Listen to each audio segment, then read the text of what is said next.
Preface to the Lanting Collection and the Battle of Feishui. Speaking of Wang Xizhi, a great calligrapher in the Eastern Jin Dynasty, everyone knows that his preface to the Lanting Collection is the best calligraphy in the world. Because he was wild and unruly when he was young, he slept on the bed while his in-laws were choosing a son-in-law. As a result, he was selected. This is the origin of the idiom, a quick son-in-law in the east bed.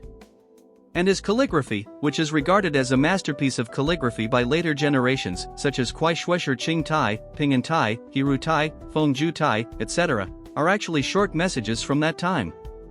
In addition to titles and words of honor, they are all short family matters and complaints. Not unlike today's text messages. Throughout his life, it seemed that he was always doing things that he had no intention of doing, and things that he had no interest in were always shining brightly. In addition to Wang Xizhi's wonderful life, there is also an amazing connection between Lanting Collection Preface and the Battle of Feishui to share with you. Please judge for yourself whether it is true or false.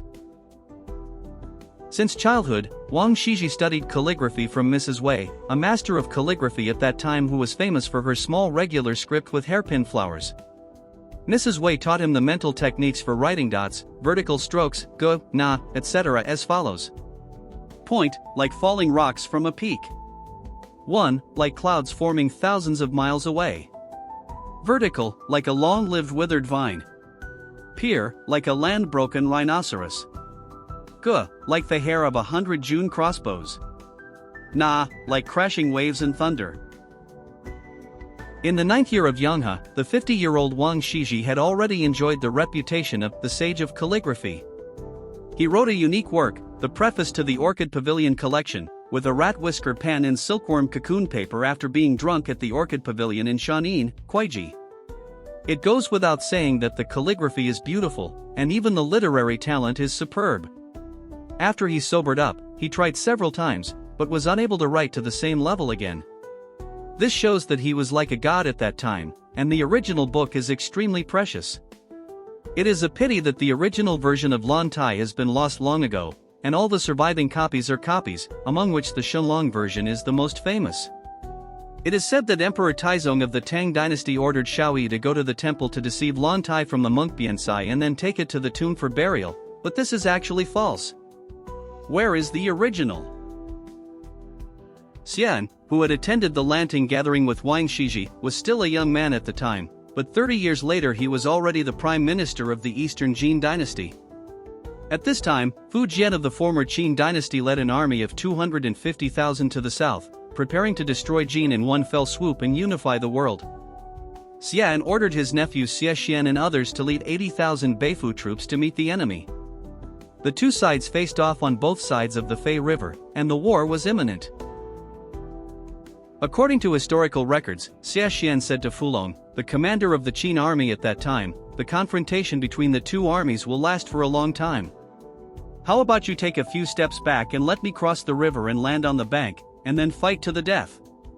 That Fulong secretly asked his boss Fu Jian. Fu Jian said, very good, we will suddenly launch a fierce attack when they are halfway across the river, so that they will die without even having to reach the shore. So Fulong ordered the Qin army to retreat 10 miles and prepare for the attack. Unexpectedly, after they had only taken a few steps back, someone from the Jin army suddenly shouted, the Qin army is defeated, hurry up and cross the river to attack. The Qin army was in confusion among the generals and doubts. Soon after, the Eastern Jin Dynasty and Beifu troops landed on the beach in an instant, charging and killing, destroying the Qin army's formation. The soldiers in front began to trample the troops behind. Suddenly, they trampled on each other and killed each other, and they were defeated like a mountain. The Beifu army was overwhelmingly powerful and won a complete victory. From then on, the Battle of Feishui became famous as a victory with a small number and will forever be remembered in history. But this is not the case. The Qin army retreated in an orderly manner and was not vulnerable.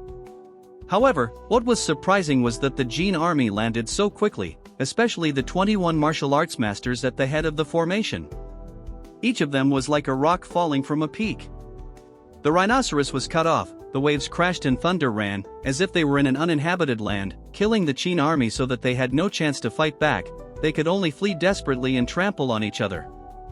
And when the regular Beifu army crossed the river and came ashore, these 21 martial arts masters suddenly disappeared, leaving the glory and fruits of the Jin army's victory. Who are these 21 martial arts masters?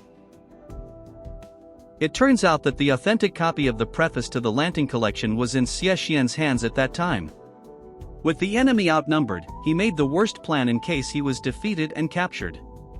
In order to prevent the national treasure from being stolen, he secretly threw the manuscript into the river after paying homage to his ancestors, hoping that a lucky fisherman from Jiangsu would take it away safely. But the 21 characters Z in this post actually appeared after entering the water. Under Wang Xizhi's guidance, they had already mastered the skills of falling rocks from the peak, causing thousands of miles of clouds to form with one stroke, breaking rhinoceros and elephants with one stroke, crashing waves and thundering with one stroke. This is exactly the word Ji's composition. These 21 Xinjiang warriors landed instantly. They were invincible and they instantly turned the tide of the battle in which the enemy was strong and we were weak. This explains why the Battle of Feishui miraculously defeated the enemy with a small number, and also explains why although the original copy of the Lanting anthology has since disappeared, thanks to the magic of Wang Xizhi's Lanting calligraphy, magic soldiers appeared in the river at the critical moment, saving the lives of the people of the Eastern Jin Dynasty.